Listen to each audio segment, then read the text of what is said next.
I'm going to wait for Before I do that, I'd just like to welcome the Dean, Professor Valodia, who has joined us. Obviously, he was late, and we know that he was late because of a very, very important engagement and that he had to attend to. Can I start by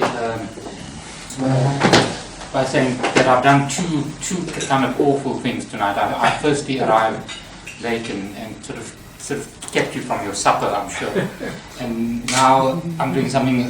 There's one thing worse than keeping someone from their supper, and it's keeping someone from their sweets.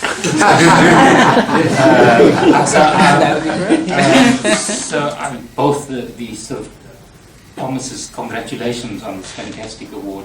I think it could not have come from a sort of better institution, and it's one way for us to just sort of concretize the sort of partnership that we. I think I'll stop there and pass on to the Dean on that side.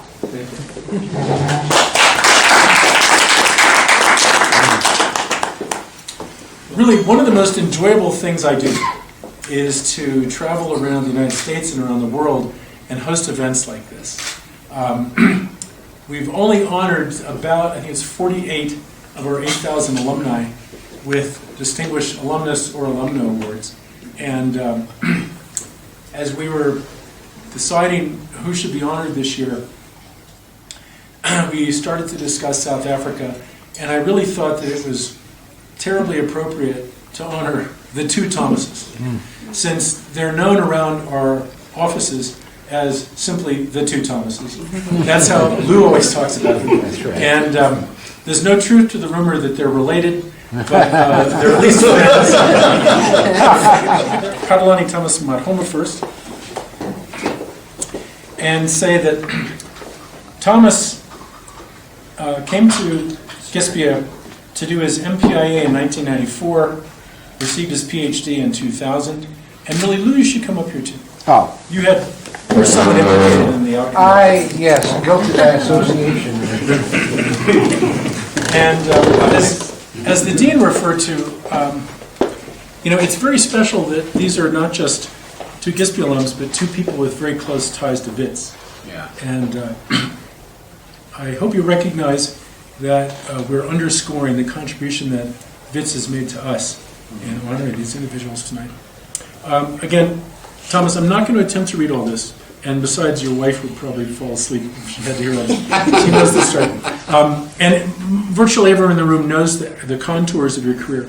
I'll just say the Thomases have had two very different careers, and in the case of Pandulani Thomas Marhoma, of course, he's had a very distinguished career in government, having already been an ambassador, surely one of the youngest ambassadors. And he told us yesterday he's involved in an effort to form an association of former ambassadors in which he must be the youngest person. So you have no chance of being elected to be the head of that. Thomas, again, has played a very important role in foreign policy, in the foreign ministry, in various positions at home for South African affairs and others, as an ambassador in Mali, and recently as an important player in the Defense Review. Congratulations. Thank you very much. We're very proud.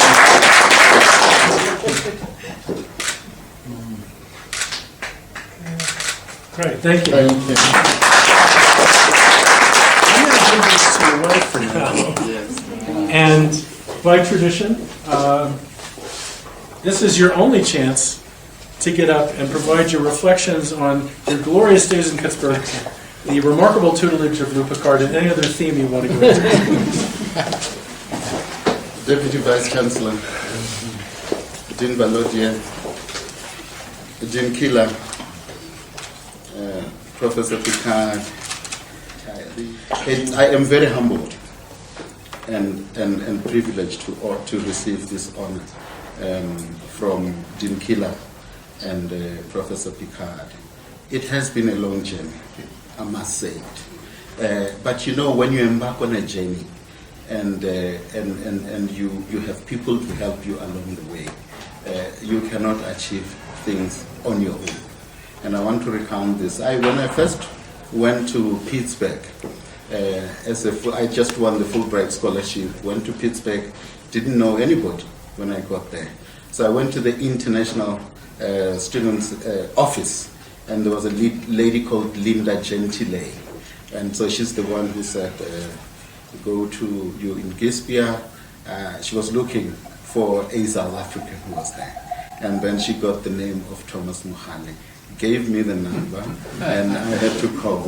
And you know, I don't know what, but she also gave me the name of Professor Picard. So I called. Professor Picard had a very good relationship with the Ford Foundation, and he spoke to John Gerhardt, who was head of the foundation, and his wife Gay. And I was told that now you have money. You've got the tuition waivers in Pittsburgh, and then we now have the Ford Foundation to take care of your residential and other, needs when you are at the University of Pittsburgh. And so I was able to go to Pittsburgh and teach, do a semester there, come back and teach, go back for a semester until I completed my PhD. So the partnership, as you were saying, DVC, it starts a long way. It comes a very long way. This is how far they've been willing to come in the form of supporting this relationship. And so without taking much time, I wanted to say that the one important thing is that every time, even when I had left Pittsburgh, well, not Pittsburgh, but Vets, every time you come back here, they welcome you with open arms. Yes. So thank you very much, colleagues. I really appreciate it.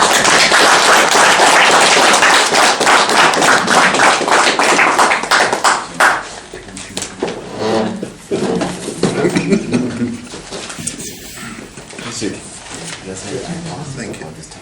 And I'll say to the big brother what I said before, which is, remember, if we had a larger font, better light, and better glasses, I would read more of this. But you guys are an interesting match set, because I can sum up Thomas Mohale's side of the ledger by saying it's very interesting, and it says something about the school that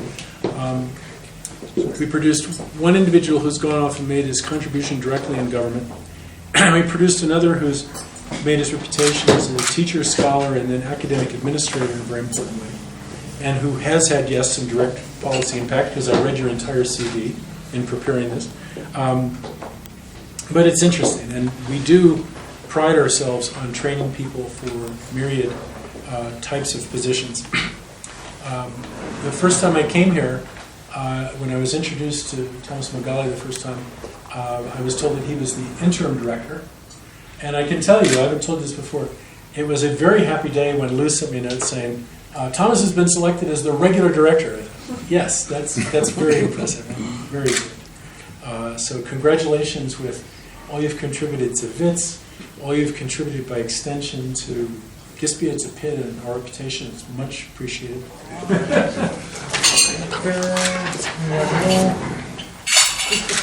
Great. And I can make minutes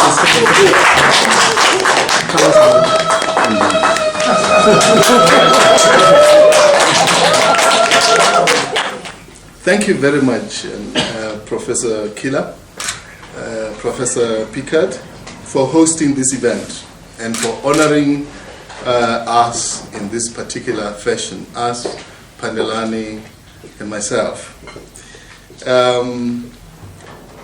I also further like to thank the DVC, Professor Vilakasi, for taking time off, the Dean for sandwiching his meetings as efficiently as he did and still be here with us.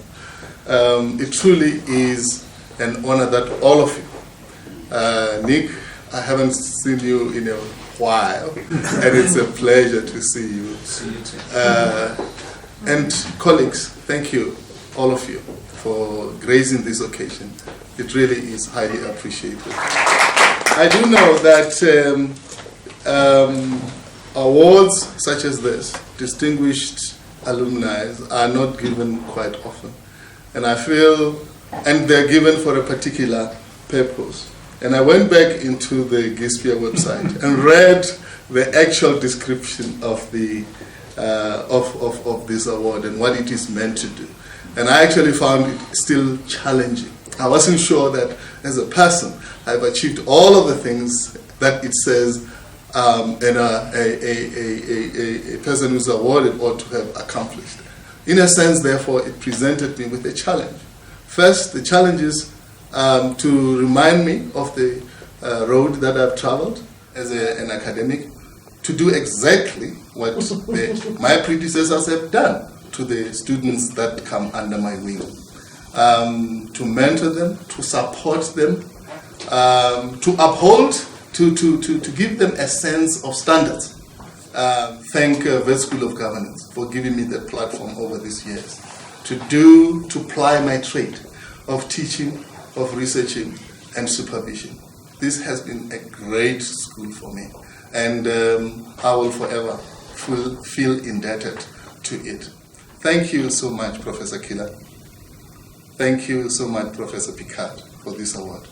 When you go back, please convey my sincere, my family's sincere, and I dare say, my Thomas' sincere gratitude for this immortalization.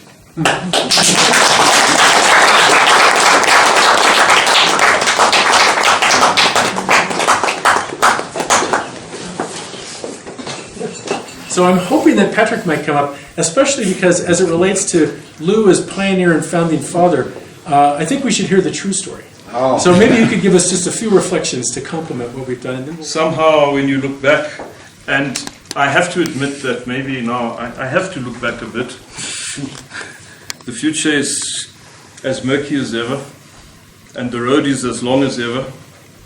And whatever shoulder-to-shoulder solidarity we have manifested in trying to make a difference. And I believe strongly that we have made a difference. Thomas Matoma has made a difference. Thomas Machale has made a difference. All the other colleagues. I'm not ambassadorial, so I don't have the mind of being able to mention absolutely everybody in the right context. So I'm scared if I go too much further, I may diplomatically fall short. But I think that it actually brought a tear to my eye, you know. And well, Thomas, he said it's his reputation of a hard man. I also have a reputation as being a hard man. But I found the proceedings, you know, much more moving than I expected to. What has manifested as being so much more than that. And I think it certainly reminded me of, you know, what it was all about, what the organizing mission was, why people came together and what we tried to do, and what people ended up accomplishing. If I look now, and you know, something that didn't come up, the library at Timbuktu. Yes, exactly. You know, the whole that somebody like you with these associations should have had to have been the organizing force to actually restore, you know, and illuminate and digitalize. Thank goodness that happened after the place got invaded. And in terms of my other colleague, now actually my colleague for quite a long time, your book about to be launched, you know, which I've been going through, and which you've written together with Lou, jointly authored, which really does, I believe, make a contribution to go just beneath the headlines of all the problems with local government and local governance in South Africa. Back and I was walking around with a luggable Apple laptop and a little document on how there should be this new school to deal with the post-apartheid public service. And I ran into Nick, who somehow made it happen. I didn't think when I came back that I would be given a year's contract as a research fellow at a business school, and being told, well, you've got a year to prove, is this thing viable? And I tell you, I knew nothing about the politics of it, and Nick protected me from that. I don't know what he did, but he just focused me on this mission. And it happened. And Nick, it's wonderful that you're here. And without you, the school would never have happened. Then I remember the three wise men. I always called them the three wise men or the three gurus. That was Barry Munslow from the University of Liverpool, which is my other alma mater, aside from Wits. And mine. Yeah, and yes, we both politics graduates, and not teachers after all. Vasant Muhrarea from the Indian Public Service, but via the ISS at Den Haag, and Lou Picard. And these three great scholars, great teachers, gurus of our genre, of our discipline. There was always one or other of them, it seemed to me, during those tough years, those early years when we were trying to start the school. And I have images of them that are just amazing. And we had, of course, the people who came and became cadres of the school, like my colleague Thomas Mukhali, who has really served and served and served. And we had the sort of high flyers, like the Thomas Matomas, who flew in and participated and then went on to greater things. But he's right. He's never really left. And he's teaching for us now. Weren't you training the politicians? Look, I think I've spoken enough, having been thrust into this. My congratulations to the people who've been honoured. I think despite your modesty, I think it's richly deserved. Thomas?